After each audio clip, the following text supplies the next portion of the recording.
Hey, founders, I wanted to get to you right away on this. We got a fantastic question the other day that was live deal, very practical, kind of, what do I do if? All right. And the question was essentially this: should I accept a lower price for better terms?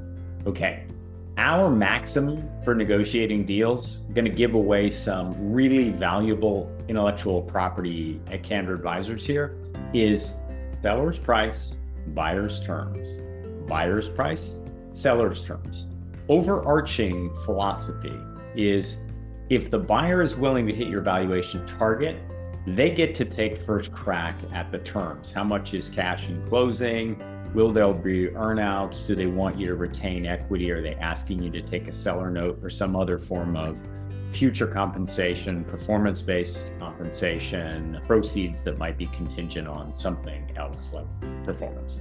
So at each inflection point, right? So if, let's say you're selling your business and you would take 20 million and that's where market is, and you've got a buyer that you think is just right, and they want to give you 12 million in cash up front, 4 million in retained equity, meaning you roll over some equity into their combined business, and then 4 million in earnouts, right? Future payments based on growth of, let's say in this case, EBITDA. And you say, ooh, my Vistage group has told me never to take an earnout, or my YPO co-founders or WPO co-founders say they would never again agree to an earnout. Well, then you or your transaction advisor go back to them and say, look, I think we're there on the number, and I like parts of your structure. I like the cash at closing, and I'm okay with retaining equity, but I won't do an earnout, or I certainly won't do an earnout based upon EBITDA, because I'll no longer control the P&L of my business. So, I will roll more equity. I might even take a seller note. It could give me a good interest rate, but I don't want the earnout.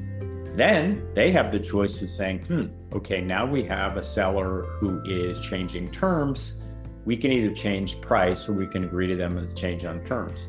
And you can see that if both sides are, willing to get aligned for a final closing, they both get what they need. If one side gets intransigent, forget it, it's not going to happen. But that's probably better, because if one side is sort of saying my way or the highway, they're probably not the right buyer or seller for the other side anyway, right?